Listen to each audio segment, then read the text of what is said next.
Make room for Zoom. The pandemic darling seeing shares take a hit on its outlook despite quarterly earnings that beat expectations. Investors zooming in on the company's corporate bundles as the competition heats up. Joining us now with more, we've got Kelly Steckelberg, Zoom CFO. Kelly, always a pleasure to get some of your insights after the quarter ends. If there's one thing that you kind of look out into the future to really signal where Zoom can continue to grow, what would you point towards right now?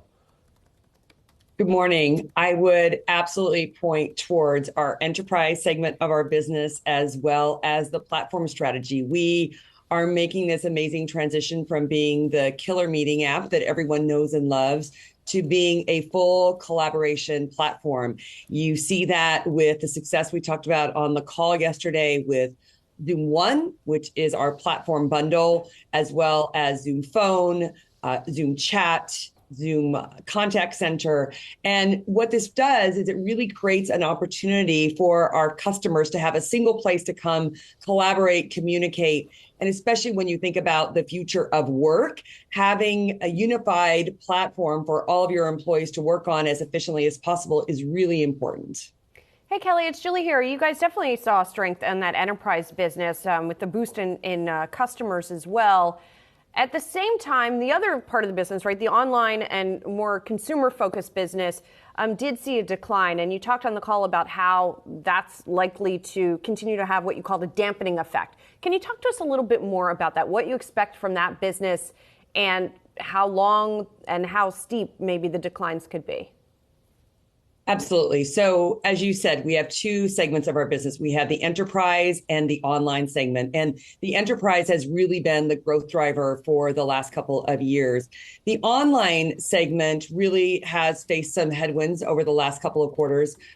A lot of that being FX. It is more international based. And so we've continued to see challenges in Europe due to FX as well as the war that's happening there. We also saw some declines in Asia Pacific as well due to the FX.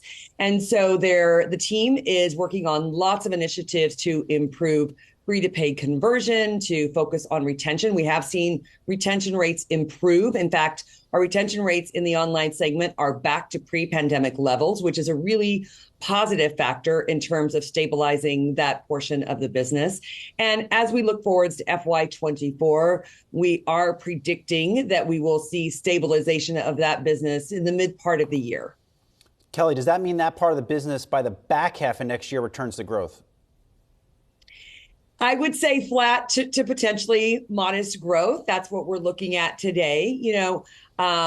Wendy Berg, who runs our online segment, has some amazing initiatives. If you think about how do you bring this product into international markets, and that means pricing in local currency, allowing them to buy in payment types that are familiar to them, and ensuring that your packages are right. So we have we have a huge roadmap, I should say, of initiatives, and it really depends on how well all of those goes. And then, of course, FX continues to be a challenge, I think, for all of us in the tech environment to predict, and it'll depend on what impact that continues to have.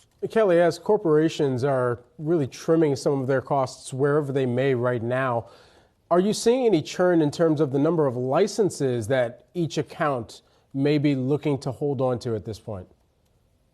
Our enterprise segment has had really strong renewals over the last couple of quarters. And this is where we see organizations really embracing flexible work and realizing that if their employees are outside of their office even one day a week, they need a Zoom meeting license, maybe a Zoom phone license, and recognizing that they need to ensure that their Zoom rooms have the right technology in them to provide an inclusive opportunity for collaboration. So we were ahead of our internal forecast in terms of enterprise renewals.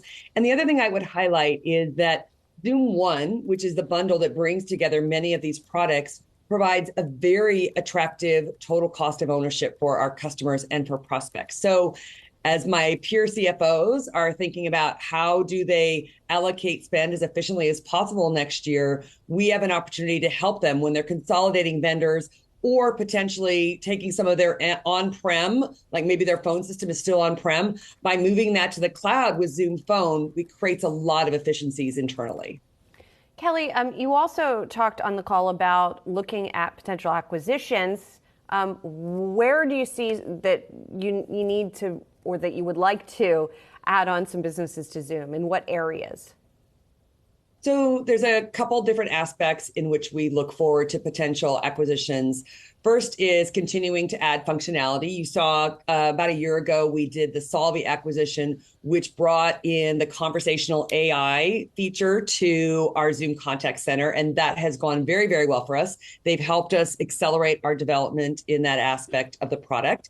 And then looking at potential adjacents. So maybe think about us going more in the productivity realm. That would be an easy opportunity where we could acquire a product that is potentially more mature with customers, products, revenue, and bring that in. So we are continuously looking for opportunities, and I'm sure we're going to find another right match soon. All right, well, keep us posted on that. Zoom CFO Kelly Steckelberg, always good to see you. Have a happy Thanksgiving.